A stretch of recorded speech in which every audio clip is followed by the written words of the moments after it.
Welcome to career foundation Ranchi Jharkhand. मैं Shyam sir.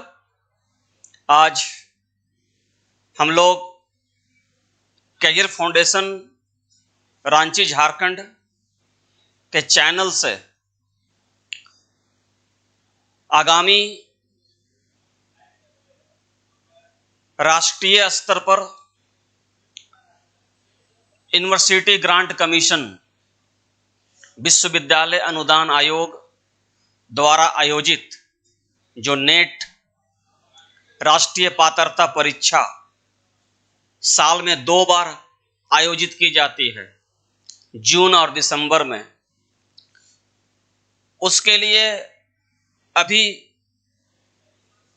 2-3 दिन पहले यूजीसी के डायरेक्टर ने जो आगामी जून से यूजीसी नेट में शामिल सभी सेकंड पेपर के विषयों में बदलाव या परिवर्तन लाए जाने की बात कही है, उसके मद्देनजर और अपने राज्य झारखंड में जो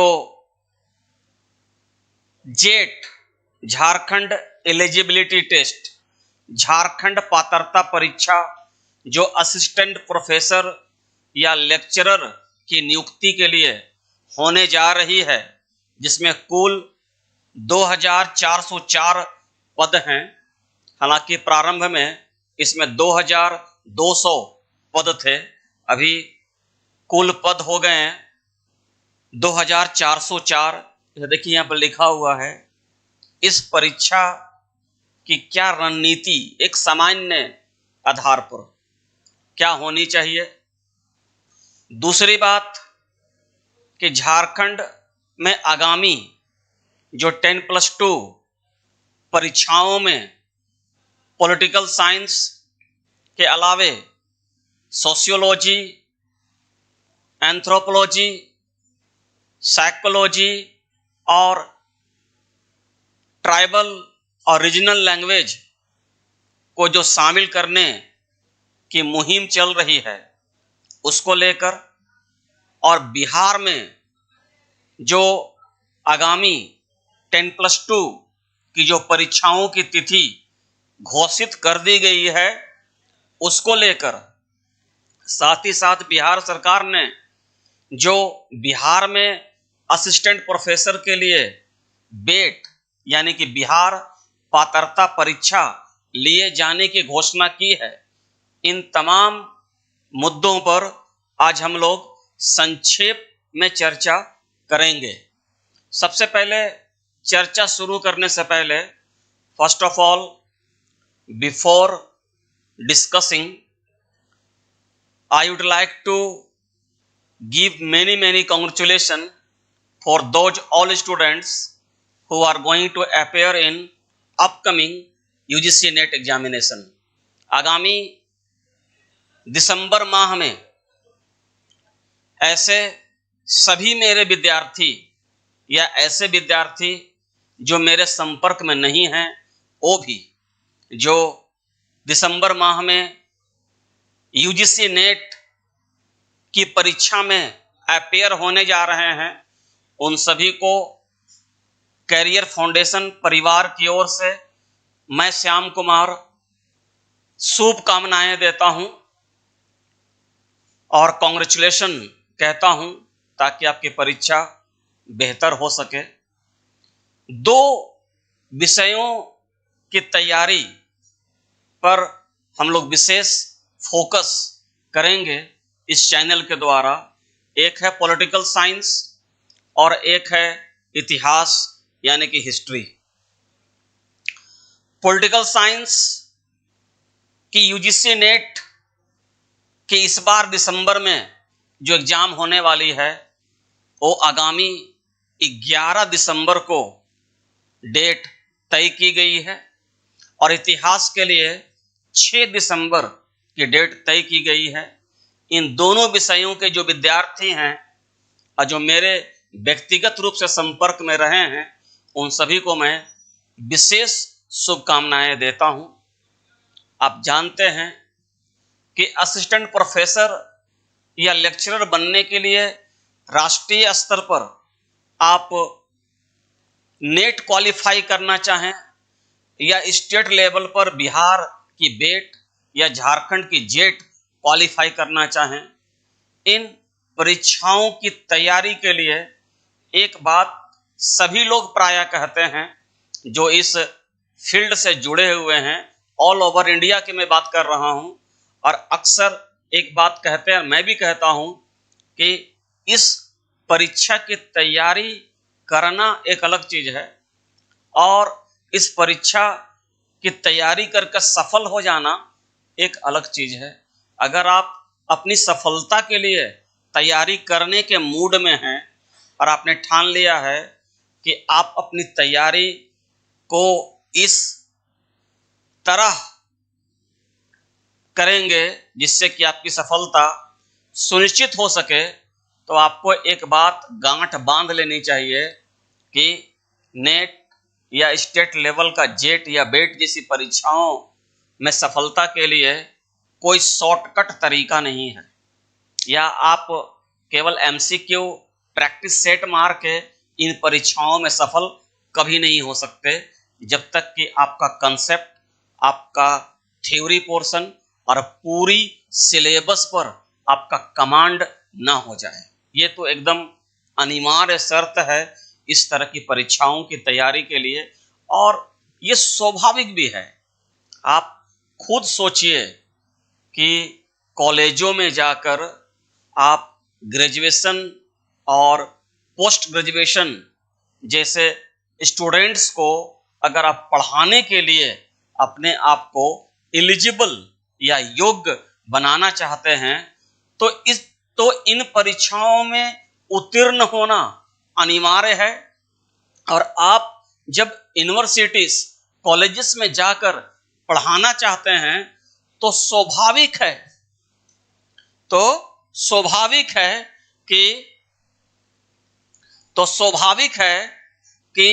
आपसे क्या अपेक्षा की जाती है।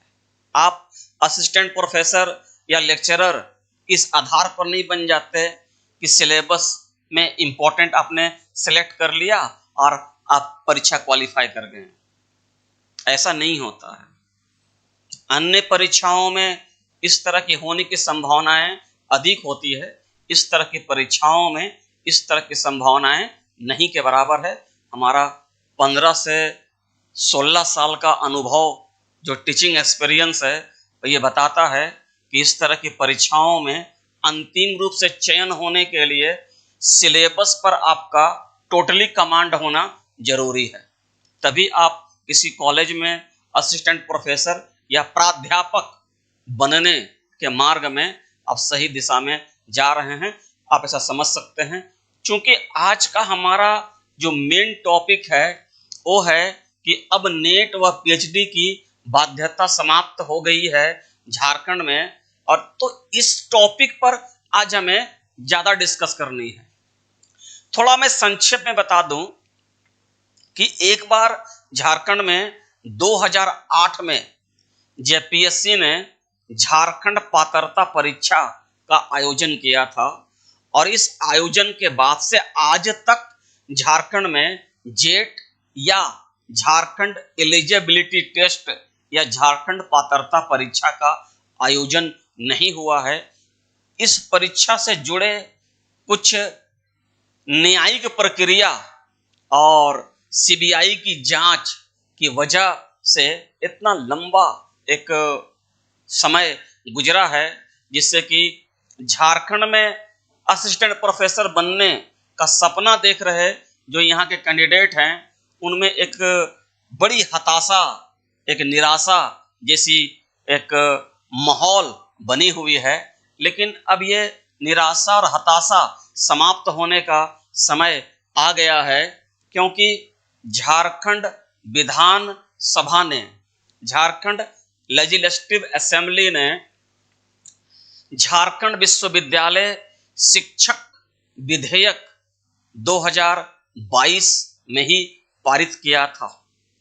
ठीक है, 2022 में पारित कर दिया था अक्टूबर नवंबर के महीने में।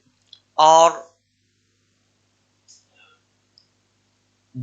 कुल 2200 विभिन्न विषयों के पदों पर नियुक्तियां की जानी थी। इस विधेयक पर तत्कालिक राज्यपाल का हस्ताक्षर या अनुमति भी प्राप्त हो गई। अब ये बात क्लियर हो गया कि झारखंड में झारखंड पात्रता परीक्षा या जेट की परीक्षा जो होगी वो झारखंड विश्वविद्यालय आयोग द्वारा ली जाएगी।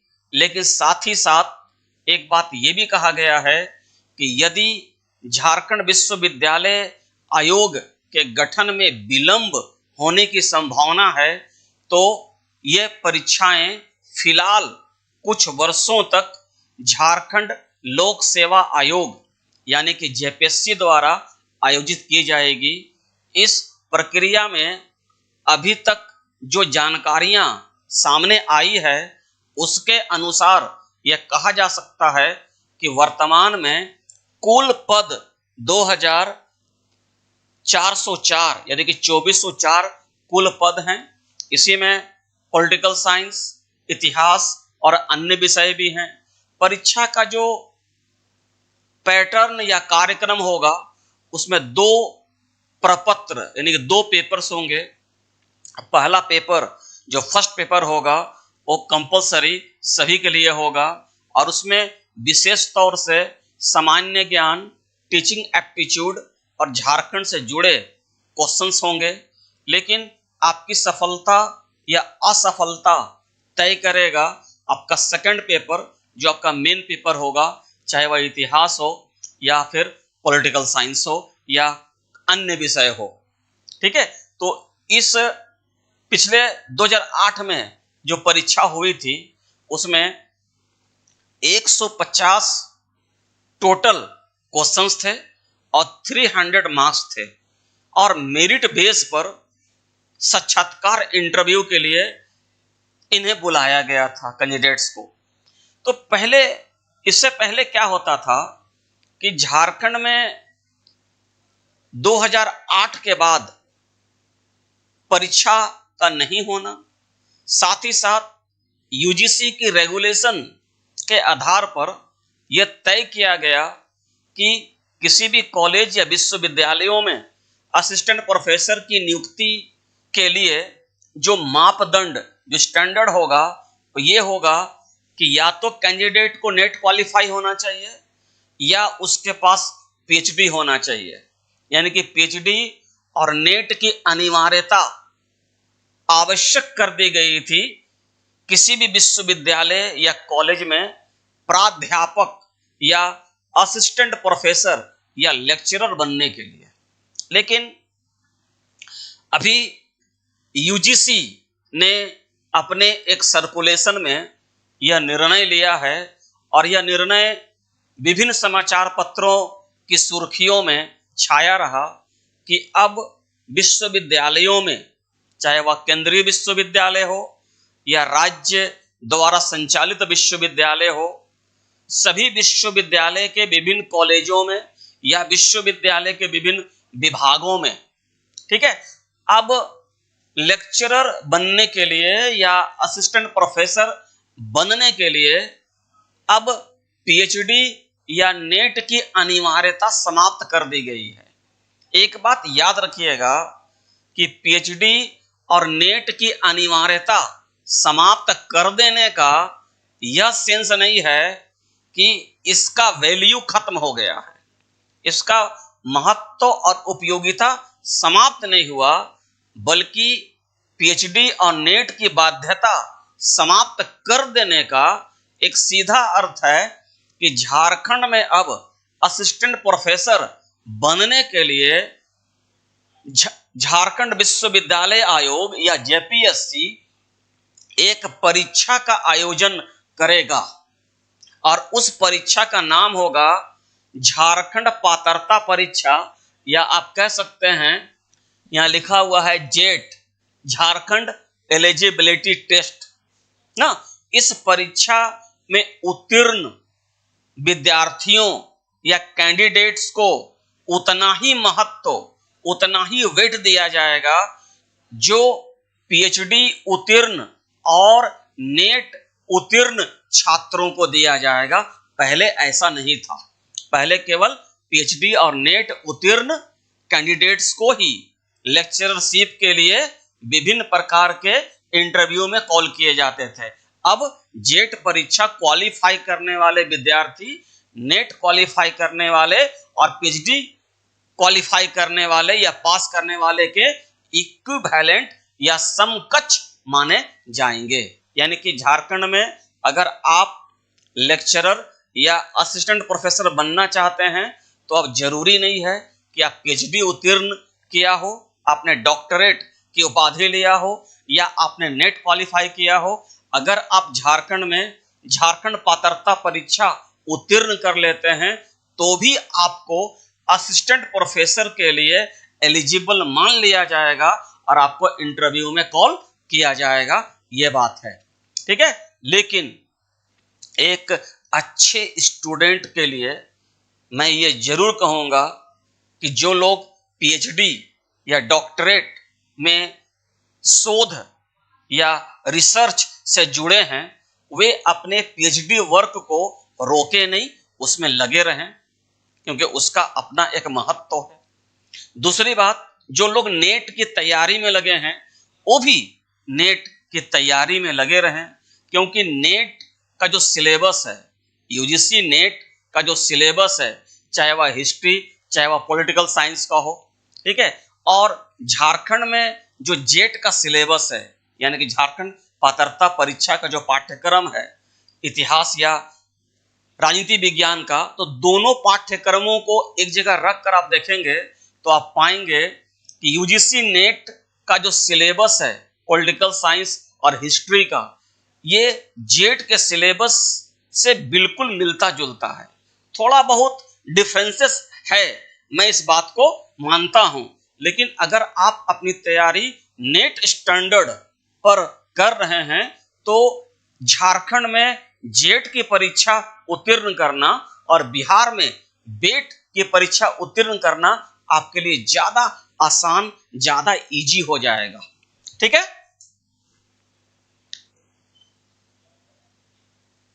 ज्यादा इजी हो जाएगा।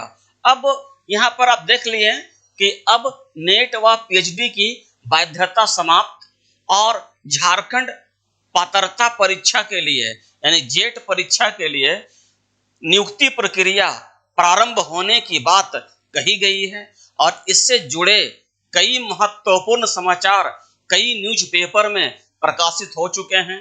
और हाल में जो न्यूज प्रकाशित हुआ है झारखंड के विभिन्न समाचार पत्रों में, आप देखेंगे कि कुल 2404 पदों पर ये नियुक्तियां की जानी है। कैरियर फाउंडेशन जो झारखंड ही नहीं बल्कि राष्ट्रीय स्तर पर, नेशनल लेवल पर सरकारी नियुक्तियां प्रदान करने का एक लीडिंग इंस्टीट्यूशन है और इसी कैरियर फाउंडेशन ने अपनी अपार सफलताओं का रिकॉर्ड कायम करते हुए और इसे आगे बढ़ाते हुए अब यूजीसी नेट और जेट जैसी परीक्षाओं की तैयारी कराने का निर्णय भी लिया है।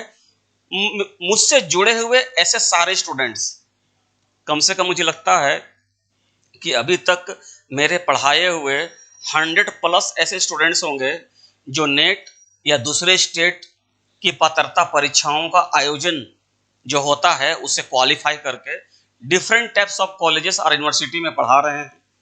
और जो झारखंड में अभी हाई स्कूल की जो परीक्षा हुई थी हिस्ट्री सिविक्स को लेकर, उसमें भी 48 स्टूडेंट्स का फाइनली सिलेक्शन हुआ है जिन्हें मैंने पर्सनली गाइड किया था। हालांकि पीजीटी 10+2 में पॉलिटिकल साइंस का विषय नहीं रहा, ये बड़ा दुखद घटना है, लेकिन एक सुखद घटना भी है। हर सिक्के का केवल दुखद पहलू नहीं होता, एक सुखद पहलू भी होता है। झारखंड सरकार ने 10+2 पीजीटी के लिए पॉलिटिकल साइंस के विषय को भी स्वीकार किया है।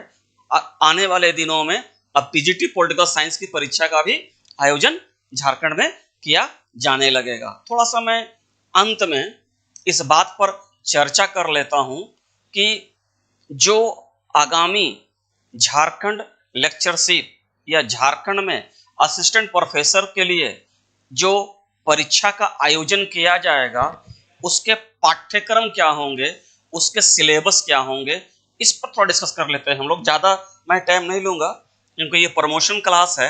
हाँ, तो ये जो जेट मैंने लिखा, सॉरी,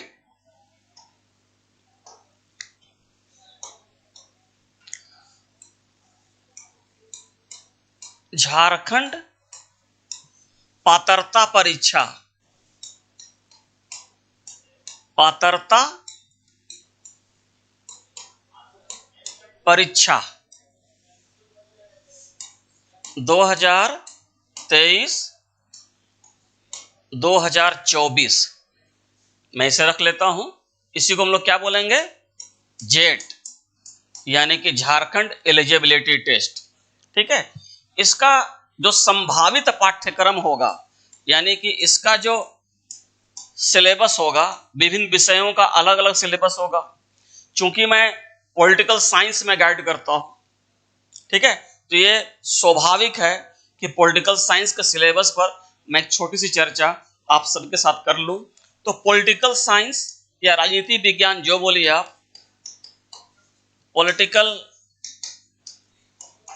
साइंस पर एक छोटी सी चर्चा अगर हम लोग कर लें, तो सामान्यतः पॉलिटिकल साइंस का जो सिलेबस होता है उसे हम जेट के पाठ्यक्रम के आधार पर 5 भागों में बांट सकते हैं।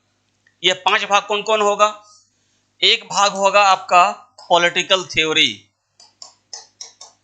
पॉलिटिकल थ्योरी यानी कि राजनीतिक सिद्धांत। इसमें क्या पढ़ने होंगे? जैसे कि उदारवाद, आदर्शवाद, मार्क्सवाद, रूढ़िवाद, आदर्शवाद, ये सारे पॉलिटिकल थ्योरी है। पॉलिटिकल थ्योरी में कुछ और भी पोर्शंस आते हैं, जैसे कि स्वतंत्रता है, समानता है, न्याय है, अधिकार है। ये सभी को हम लोग पॉलिटिकल थ्योरी कहते हैं। इसके अलावे दूसरा जो हमारा पेपर होता है वो है पॉलिटिकल थिंकर, पॉलिटिकल थिंकर्स, यानी कि राजनीतिक चिंतक। राजनीतिक चिंतक या पॉलिटिकल थिंकर का भी 2 पार्ट होता है। एक होता है वेस्टर्न पॉलिटिकल थिंकर, पश्चिमी राजनीतिक चिंतक, जो शुरू होता है प्लेटो से, लेकिन इस बार के सिलेबस में शुरू हुआ है कन्फ्यूशियस से।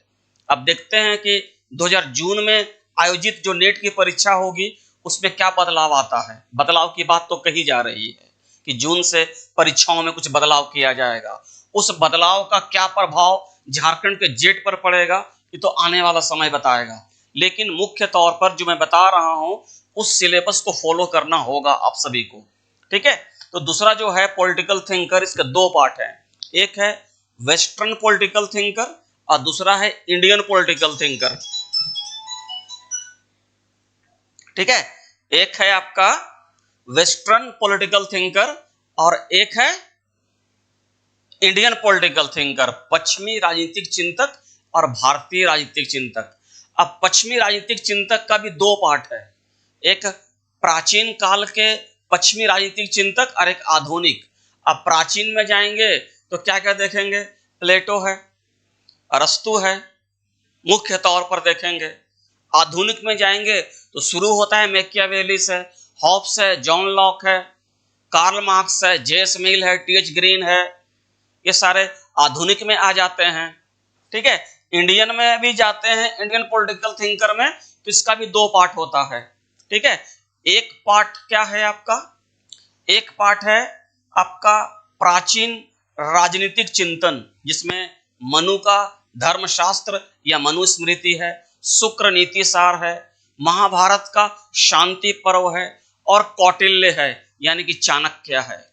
और जैसे ही आधुनिक में आते हैं तो इसमें आपका राजा राम मोहन राय है, आधुनिक में मोहम्मद इकबाल साहब हैं, कुछ नए सिलेबस जो डाले गए हैं। ठीक है, जैसे कि आपका श्यामा प्रसाद मुखर्जी है, एक उपाध्याय जी हैं, जवाहरलाल नेहरू है, महात्मा गांधी है, स्वामी विवेकानंद है, एम.एन. रॉय है, अरविंद घोष है, रविन्द्रनाथ टैगोर है। तो ये भारतीय राजनीतिक चिंतक में आ जाएंगे। तीसरा पोर्शन जो है आपका, वो है आपका कॉम्परेटिव पॉलिटिक्स। कॉम्परेटिव पॉलिटिक्स यानी कि तुलनात्मक राजनीति।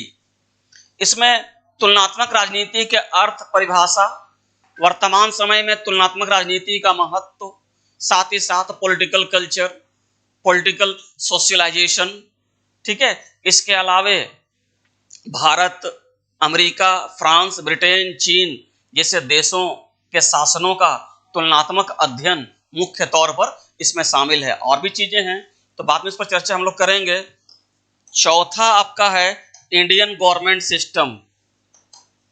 इंडियन गवर्नमेंट सिस्टम, इसमें टोटल गवर्नमेंट सिस्टम पढ़ना है हमें। अब गवर्नमेंट सिस्टम का मतलब केवल संविधान नहीं होता। जैसे कि भारत में राजनीतिक दल, भारत में दलीय प्रक्रिया, भारत में अलायंस गवर्नमेंट, गठबंधन सरकारें, भारत में दबाव समूह, भारत में दलित आंदोलन, भारत में किसान आंदोलन, भारत में ट्रेड यूनियन मूवमेंट, श्रमिक आंदोलन, भारत में नारीवाद, ठीक है। तो ये सारे टॉपिक्स इसमें है। इसमें कहने का मतलब है कि इसमें इंडियन गवर्नमेंट सिस्टम के साथ इंडियन पॉलिटिकल सिस्टम भी शामिल किया गया है। ये भी एक इंपॉर्टेंट पार्ट है। 1 2 3 4 हो गया। और पांचवा आपका है IR। IR इसे हम इंटरनेशनल रिलेशन या अंतर्राष्ट्रीय संबंध या अंतर्राष्ट्रीय राजनीति के नाम से जानते हैं। इसमें हम लोग मुख्य तौर से अंतर्राष्ट्रीय राजनीति के अर्थ, उसकी प्रकृति, अंतर्राष्ट्रीय राजनीति की उपयोगिता, अंतर्राष्ट्रीय राजनीति का विकास कहाँ से हुआ, इसे हम लोग पढ़ते हैं कि प्रोफेसर जीमर्न और प्रोफेसर वेबस्टर जो इतिहास के 2 प्रसिद्ध विद्वान थे, उनको पहली बार इंटरनेशनल रिलेशन पढ़ाने के लिए नियुक्त किया गया था। ये 2 पहले प्रोफेसर थे अंतर्राष्ट्रीय राजनीति के, ठीक है। तो हम लोग आगे डिस्कस करेंगे, बहुत सारी चीजें हैं। तो इस इंटरनेशनल रिलेशन में मुख्य तौर से हमें क्या देखना है, इसमें देखना है एक अंतर्राष्ट्रीय संगठन, जैसे कि यूएनओ है। तो यूएनओ को विभिन्न जो टाइप्स है, जनरल असेंबली है, सुरक्षा परिषद है, अंतर्राष्ट्रीय न्यायालय है, सामाजिक आर्थिक परिषद है, ये सारी चीजें हैं। इसके अलावा दूसरे अंतर्राष्ट्रीय संगठन में तेल देशों का जो संगठन है, ओपेक है, नाटो है, सिटो है, ठीक है। इसके अलावा सार्क है, इसके अलावा आपका एशियान है, इसके अलावा आपका ग्रुप 7 है, ग्रुप जो भी 8 है, 8 बन गया है, ग्रुप 20 है, ग्रुप 77 है, ब्रिक्स है, ठीक है। ये सारे अंतर्राष्ट्रीय संगठन और संधियां हमें पढ़नी है। इसके अलावा अंतर्राष्ट्रीय राजनीति में उठने वाले विवादों के समाधान के लिए अंतर्राष्ट्रीय स्तर पर जो नियम है, जिसे यूएनओ ने अपने कन्वेंशन में शामिल किया है, उसको पढ़ना है। और खास तौर से भारत का पाकिस्तान, नेपाल, बांग्लादेश के साथ जो एक कूटनीतिक संबंध है, इसके अलावा भारत का विकसित देशों के साथ, सोवियत रूस जो पहले नाम था, अब तो रसिया हो गया, संयुक्त राज्य अमेरिका, चाइना, फ्रांस, ब्रिटेन के साथ जो भारत का रिलेशंस है, वो भी इंटरनेशनल पॉलिटिक्स में हमें पढ़ना है, ठीक है। तो ये 5 ऐसे यूनिट्स हैं, ठीक है, जो जिस पर हमें अपने सारी फोकस करनी है आगामी इस तरह की परीक्षाओं की तैयारी के लिए, ठीक है। मैं फिर से एक बार उन सभी अभ्यर्थियों को जो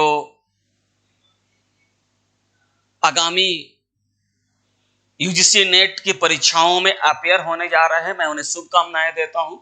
और कैरियर फाउंडेशन में बहुत जल्द ही हम लोग net, UGC, TGT, political science और जेट जैसी परीक्षाओं की तैयारी के लिए क्लासेस लॉन्च करेंगे, ठीक है। मैं आशा करता हूं कि मुझसे व्यक्तिगत रूप से जुड़े जो सैकड़ों ऐसे स्टूडेंट्स हैं, इस चैनल के साथ जुड़ें, ताकि मुझे भी इसे आगे ले जाने में एक प्रेरणा मिले। Thank you.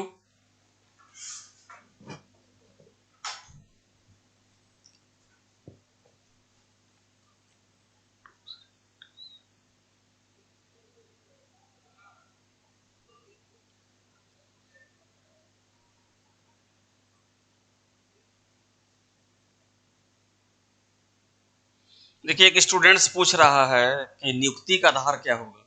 एक चीज जान लीजिए ना, इसमें बहुत ज्यादा क्वेश्चन पूछने की आवश्यकता नहीं है, बहुत सिंपल सी बात है। हाँ, कि जब भी आप लेक्चरशिप या असिस्टेंट प्रोफेसर की तैयारी कर रहे होते हैं तो उसकी मिनिमम क्वालिफिकेशन हमेशा मास्टर डिग्री होती है। और जेट में भी यही नियम है। जेट जैसी परीक्षाओं को उत्तीर्ण करके जेपीएससी आपको असिस्टेंट प्रोफेसर के लिए जो कॉल करेगी, उसके लिए मिनिमम क्वालिफिकेशन क्या है कि आपको कम से कम पीजी क्वालिफाई होना चाहिए, यानी आपके पास मास्टर डिग्री होनी चाहिए। कुछ अलग से शर्तें भी है, जिसे मान लिया जाए कि जनरल कैटेगरी के जो विद्यार्थी होंगे उनके लिए 55% कम से कम 55% लेकर उन्हें पोस्ट ग्रेजुएट होना चाहिए, यानी एमए पास होना चाहिए। और अगर कोई कैंडिडेट एसटी एससी या ओबीसी अदर बैकवर्ड कास्ट से जुड़ा है तो उन्हें अपने मास्टर डिग्री जिस विषय को लेकर उन्होंने क्वालिफाई किया है उसमें कम से कम 50% होना चाहिए। ऐसे कैंडिडेट्स को ही जेट में बैठने की अनुमति दी जाएगी। अगर मान लिया जाए कि कोई जनरल कैंडिडेट है और उसका 55% से कम मार्क्स आया है तो वह असिस्टेंट प्रोफेसर बनने के लिए एलिजिबल नहीं माना जाएगा, उन्हें एग्जाम में बैठने की अनुमति नहीं दी जाएगी। ठीक है। और ऐसे एसटी एससी या अदर बैकवर्ड कास्ट कैंडिडेट होंगे जिन्होंने अपने मास्टर डिग्री या पोस्ट ग्रेजुएशन में 50% से कम मार्क्स लाया है, उन्हें भी असिस्टेंट प्रोफेसर बनने के लिए जेट जैसी परीक्षाओं में बैठने की अनुमति नहीं दी जाएगी। आप नोट कर ले इसको। ठीक है। और कोई क्वेश्चन पूछना है तो पूछ सकते हैं, लेकिन आप याद रखें कि बहुत जल्द, क्योंकि हम लोग इंतजार कर रहे हैं कि यूजीसी नेट आने वाले दिनों में अपनी पाठ्यक्रम में क्या बदलाव लाता है, चाहे इतिहास चाहे पॉलिटिकल साइंस में, यह बात। ठीक है। फिलहाल हम लोग 2 लोग मिलकर इस चैनल में यूजीसी नेट को लीड करेंगे, बाद में अन्य विषयों को शामिल किया जाएगा। हमारे साथ हमारे कलीग हैं रजनीश सर, वो भी हमारे साथ हैं, हमारे सहयोग करेंगे इतिहास विषय में। दूसरी बात मैं ये भी कहना चाहूँगा कि अभी बिहार में जो पीजीटी 10+2 की जो परीक्षाएं हैं, जिनके डेट्स अनाउंस कर दिए गए हैं, ठीक है, तो उस संबंध में भी बीच बीच में मैं कुछ इंपॉर्टेंट क्लासेस आपका लेता रहूँगा। ठीक है, ताकि आपको बेनिफिट मिल सके। क्योंकि 11 दिसंबर को जो पॉलिटिकल साइंस की परीक्षा फिक्स कर दी गई है यूजीसी नेट में, मैं चाहूँगा कि अभी कोई क्लास ज्वाइन करने के बजाय या कोई यूट्यूब पर जाकर कोई मटेरियल्स सर्च करने के बजाय आप अपने घर में तैयारी करें और एग्जाम के बाद फिर हम लोगों से जुड़े। हम लोग आपकी परीक्षा की तैयारी और आपको अंतिम रूप से सफल होने में हर संभव आपको कोऑपरेट करेंगे। और कोई क्वेश्चन है?